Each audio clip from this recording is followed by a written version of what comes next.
Bon matin. Je suis ravie encore une fois d'être avec vous pour cette 7e étude dans l'Évangile selon Marc. Et j'aimerais mettre la table pour le beau repas que nous allons prendre. Pour vous situer dans le contexte, tout au long de l'Évangile de Marc, nous avons remarqué qu'il y a des différents genres de personnes qui viennent à Jésus pour des différents motifs. Ils ont quand même une chose en commun. Aucun ne comprend la vraie identité de Jésus. Oui, les pharisiens sont les plus endurcis, mais ils ne sont pas les seuls. Quand Jésus visite sa ville, la ville de Nazareth, les gens remettent en question « C'est qui ce charpentier, le fils de Marie ?» Et Jésus s'étonne de leur incrédulité. Et après la multiplication des pains pour les 5000 hommes, Jésus renvoie la foule et il dit à ses disciples de s'avancer à l'autre côté de la mer. Puis Jésus les rejoint en marchant sur l'eau et ils sont tous stupéfiés et remplis d'étonnement. Et le texte dit « Car ils n'avaient pas compris le miracle des pains, parce que leur cœur était endurci. » Ça parle des disciples. Ceux qui manifestent la foi dans l'évangile de Marc sont rares.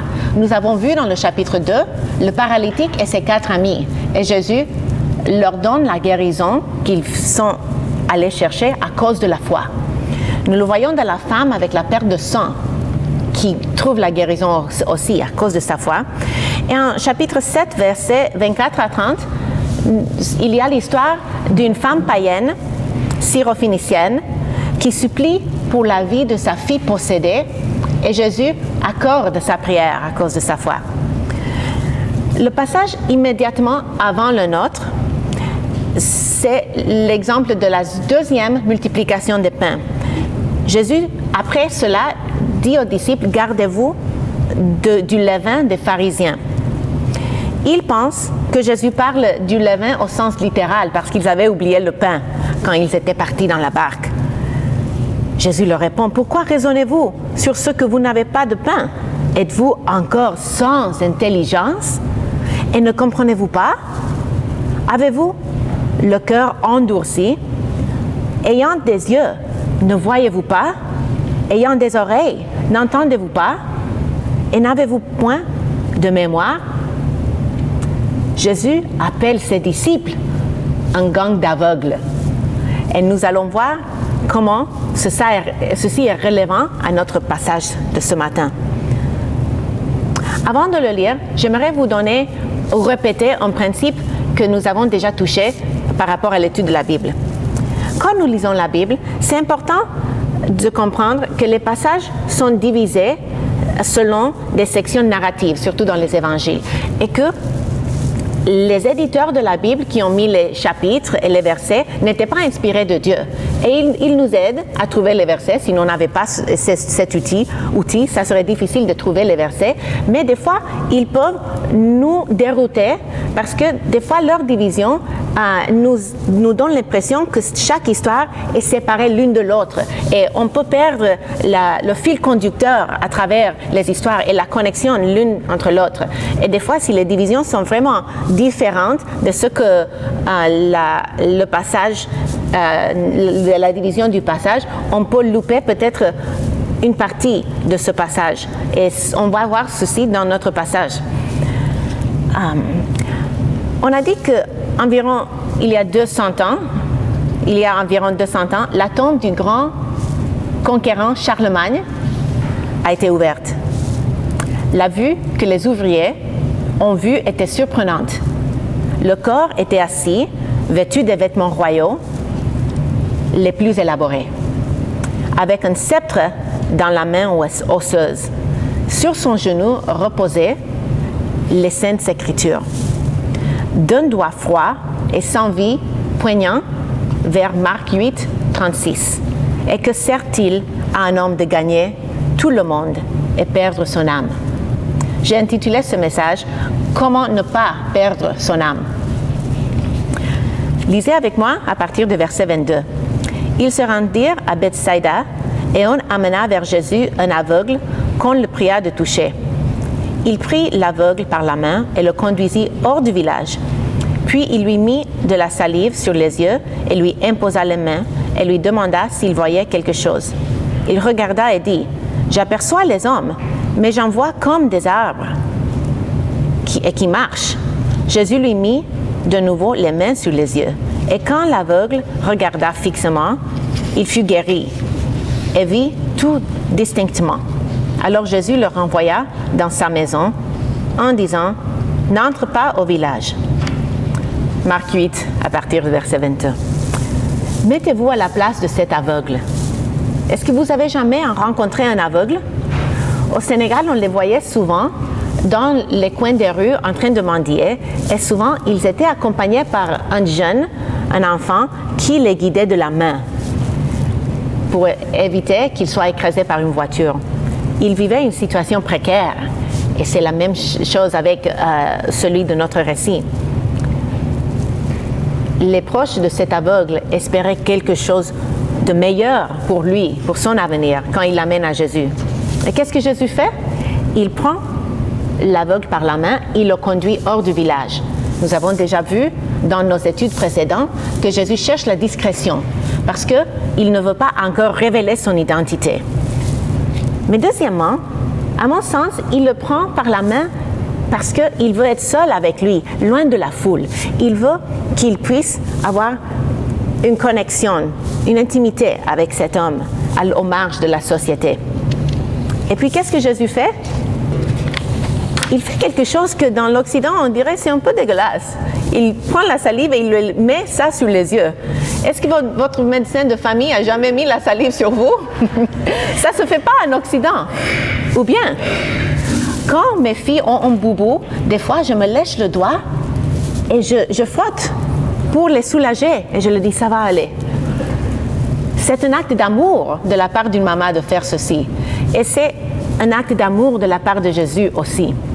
À son époque, les guérisseurs avaient tendance à utiliser leur salive pour l'opération de leur guérison. Mais Jésus ne le fait pas parce qu'il a besoin d'utiliser la salive, mais parce qu'il veut montrer la compassion et la proximité envers cet homme. Jésus, ensuite, lui demande qu'est-ce qu'il voit. Il réussit à voir, mais pas bien. Il dit, les hommes ressemblent aux arbres. Jésus impose la main encore et finalement, il voit distinctement. Et Jésus l'envoie à la maison discrètement en disant, ne passe pas par le village. J'ai toujours trouvé ce passage perplexant. J'ai toujours été perplexe par ce passage.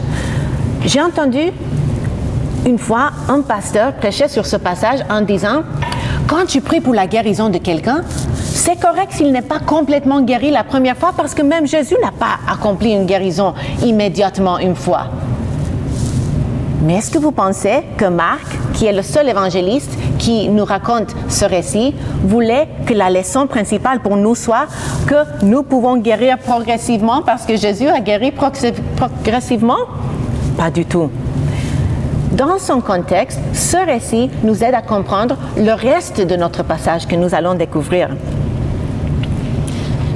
Ce récit montre que Jésus est bien plus capable les récits précédents montrent que Jésus est bien capable de guérir un homme immédiatement parce qu'il a déjà ressuscité une morte, la fille de Jairus. Il a déjà chassé les démons et opéré des œuvres miraculeuses beaucoup plus grandes que celle de guérir un aveugle. Donc, ce n'est pas un manque de puissance de la part de Jésus. Marc voulait nous transmettre un principe par ce passage, par ce récit. Il voulait utiliser cette histoire comme une image. Un des thèmes de Marc, c'est l'endurcissement ou bien l'aveuglement de la foule des disciples, de tout le monde. Ce récit illustre d'une manière très palpable la réalité spirituelle de la vue des disciples. De la même façon qu'il a été guéri par des étapes, la compréhension des disciples quant à l'identité de Jésus se passe par des étapes. Lisons ensemble à partir du verset 27. Jésus s'en alla avec ses disciples dans le village de Césarée de Philippe, et il leur posa en chemin cette question. « Qui suis-je au dire des hommes ?» Ils répondirent « Jean-Baptiste, les autres Élie, les autres l'un des prophètes. » Et vous, leur demanda-t-il, « Qui dites-vous que je suis ?» Pierre lui répondit, « Tu es le Christ. » Jésus leur recommanda sévèrement de ne dire cela de lui à personne. Donc Jésus continue sa route et dans les alentours de Césarée Philippe, il pose deux questions aux disciples. La première, « Qui suis-je au dire des hommes ?» Quelles sont les rumeurs, c'est-à-dire, quant à moi? Qu'est-ce que vous entendez sur les réseaux sociaux? Donc peut-être à nos jours, si on voulait comprendre quelles sont les rumeurs par rapport à quelqu'un d'important, on chercherait sur Facebook, sur Twitter, sur YouTube, sur les réseaux sociaux de nos jours. Mais à leur époque, ils avaient eux aussi leurs réseaux sociaux.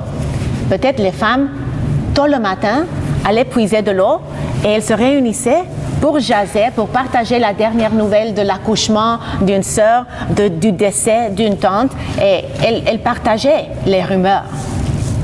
Peut-être les hommes, à la fin de la journée, après une longue journée de travail dans la moisson, ils se réunissaient pour parler de leur moisson, ou pour parler de leur brebis, ou pour parler des finances, quoi que ce soit. Ils avaient leurs moyens de répandre les nouvelles, et c'est ainsi que la réputation de Jésus s'est étendue. Les disciples citent les top 3. Jean-Baptiste, Élie et un des prophètes. D'abord, Jean-Baptiste, il était un prophète aimé par le peuple. Donc c'était un compliment d'associer Jésus à ce prophète. Il avait été mis à mort par Hérode, mais les gens se disaient peut-être il est revenu à la vie. Et c'est ainsi que nous voyons un homme opérer de tels miracles. Mais Jean-Baptiste avait une seule mission, de préparer le chemin pour le Messie et de pointer les gens vers lui.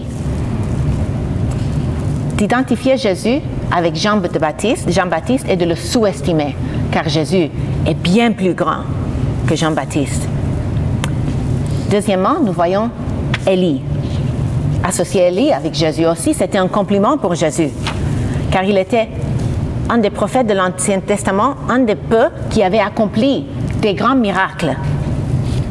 De plus, les gens associaient Jésus avec Élie, non pas seulement parce qu'il accomplissait des miracles, mais aussi parce que, à l'époque de Jésus, les gens vénéraient Élie parce qu'il avait monté au ciel dans un tourbillon et il était censé revenir au grand jour de l'Éternel.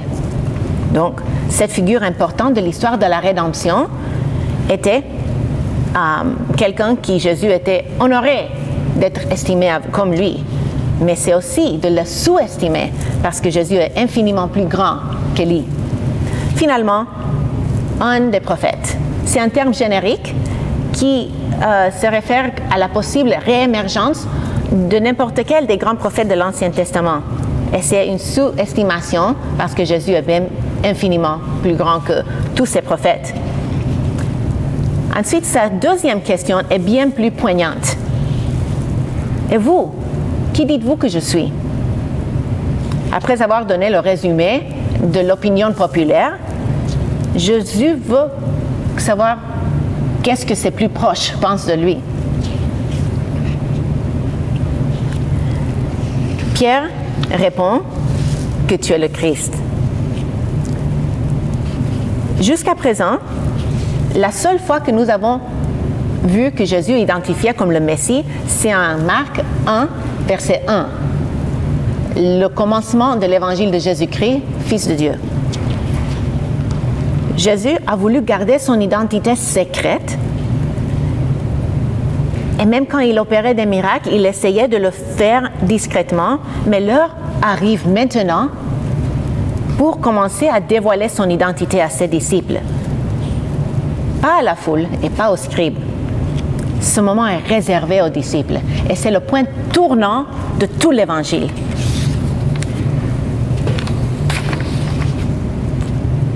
À partir de ce moment, Marc entreprend à prouver, à expliquer,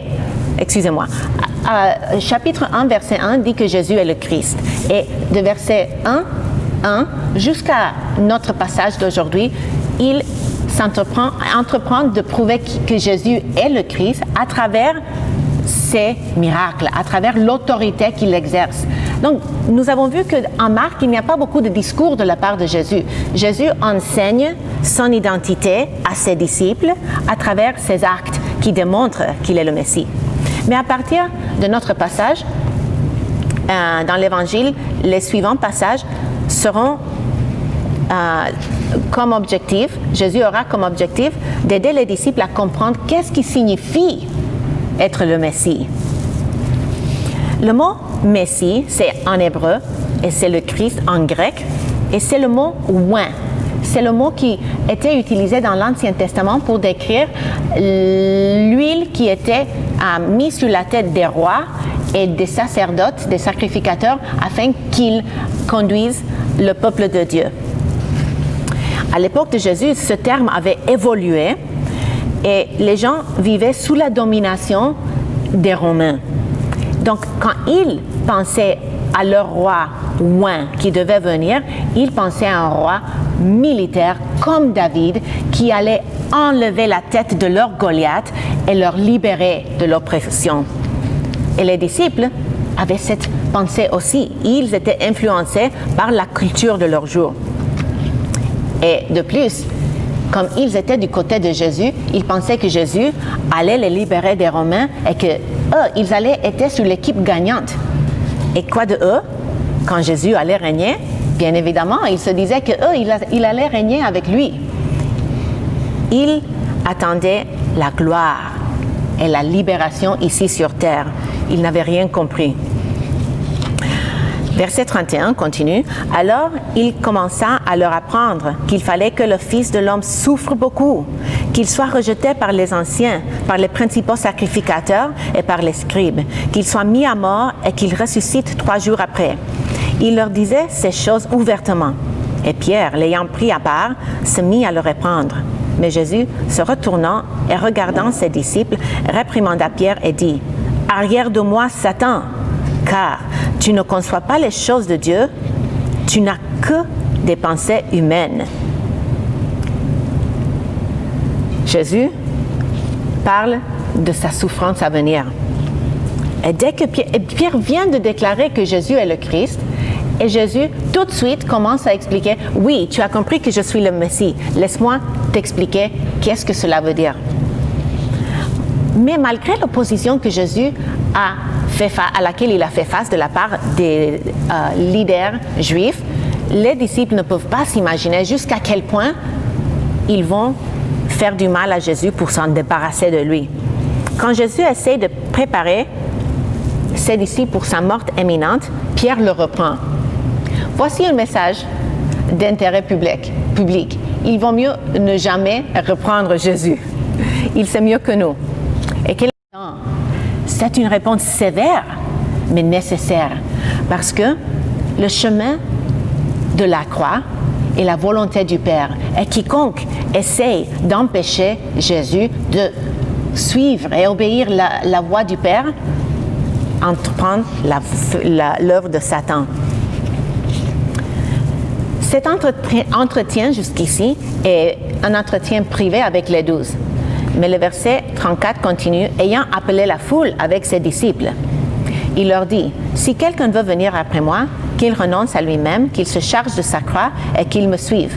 Car celui qui voudra sauver sa vie la perdra, mais celui qui perdra sa vie à cause de moi et de la bonne nouvelle la sauvera. » Cet enseignement est paradoxal et la vie chrétienne est pleine de ce genre de paradoxe.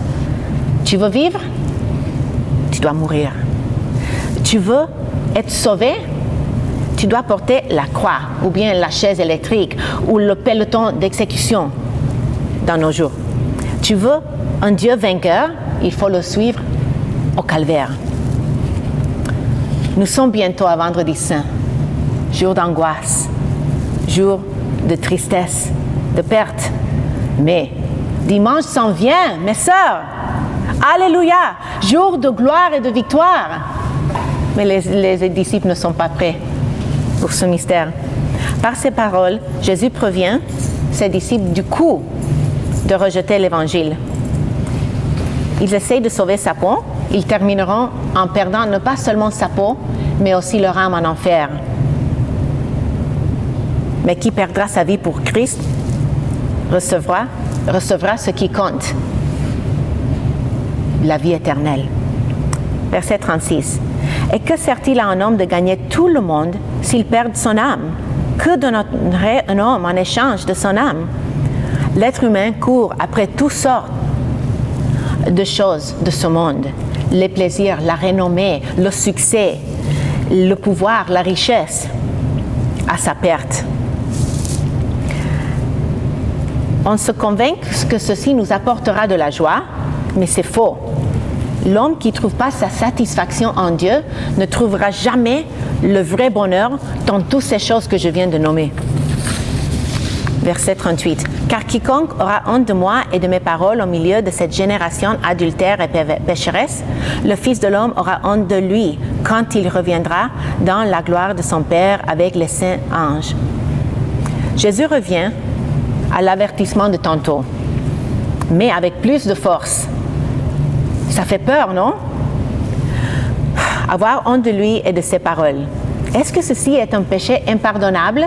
On a déjà parlé dans une étude précédente du péché impardonnable contre le Saint-Esprit, le blasphème.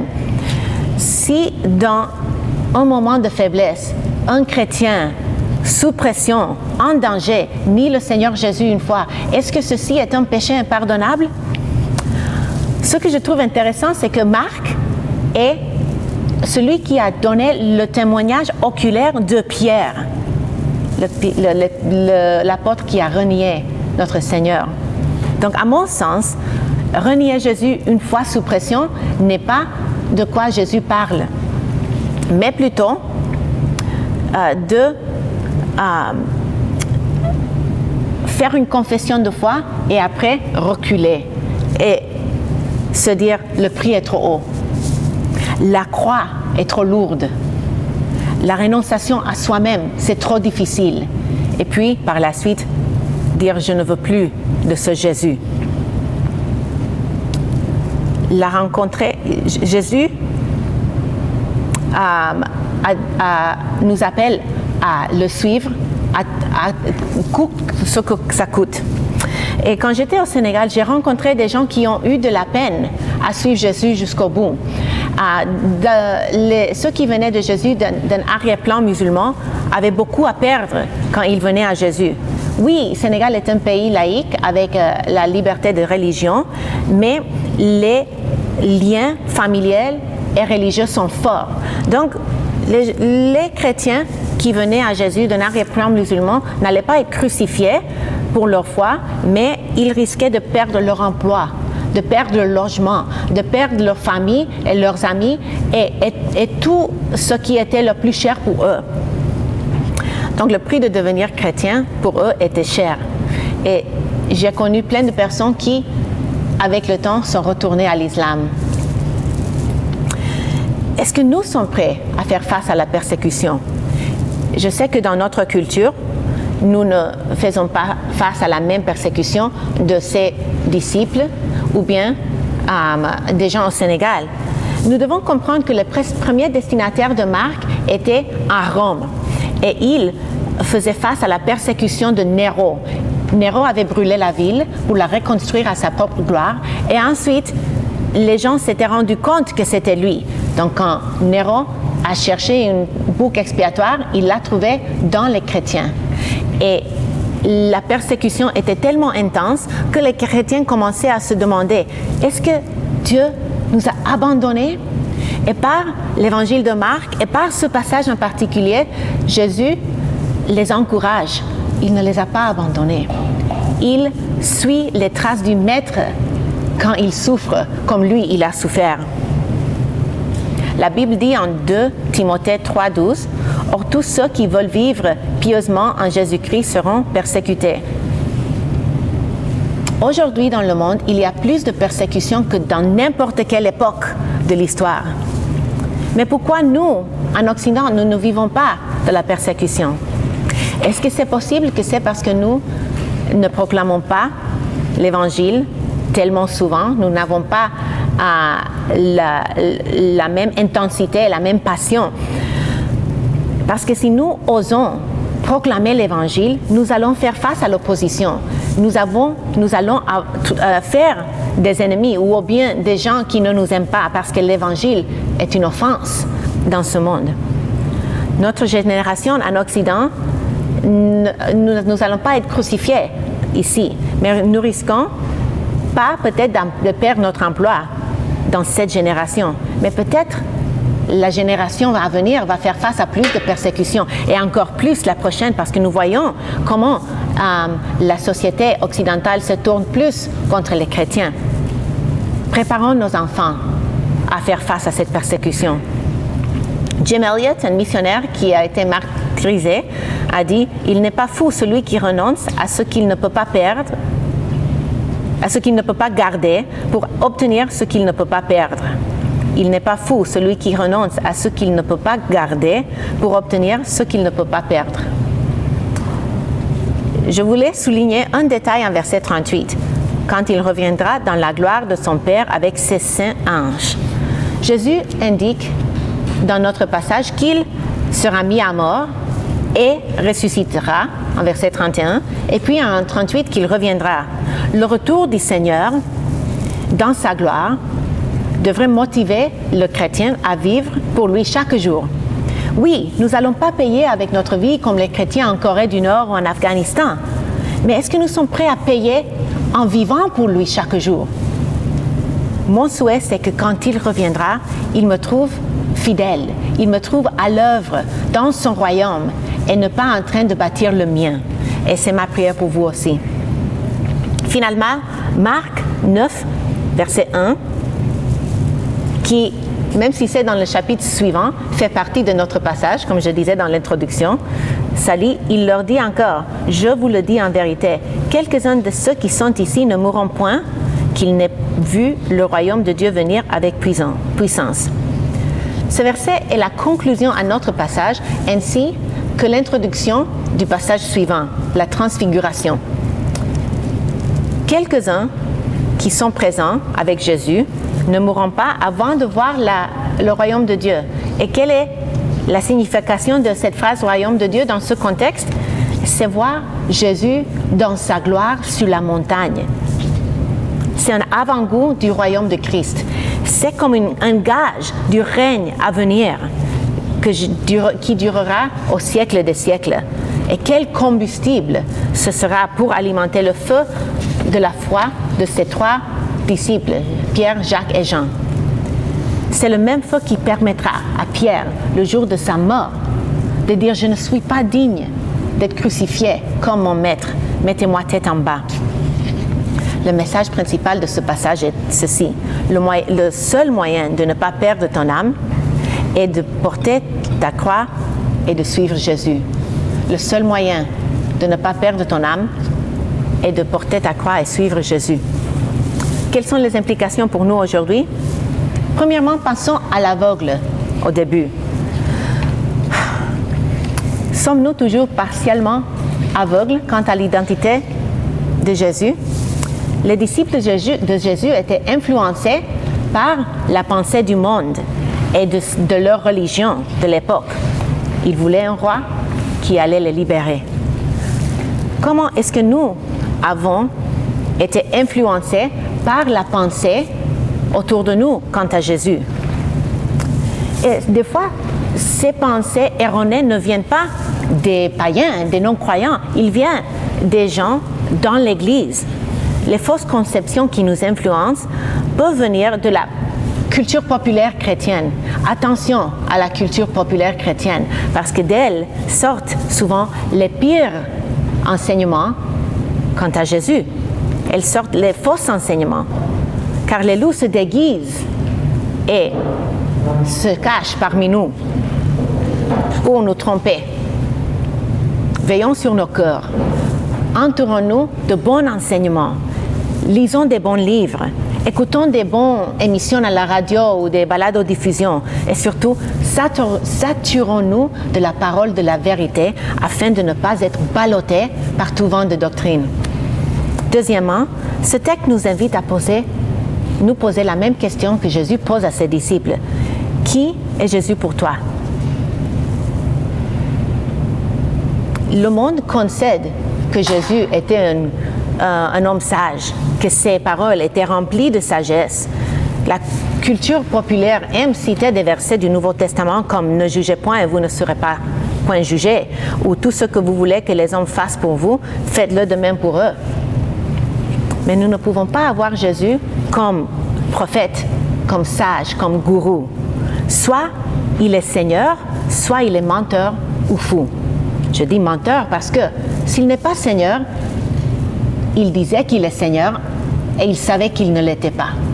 L'autre option, il est fou parce qu'il disait qu'il était Dieu, mais il se trompait.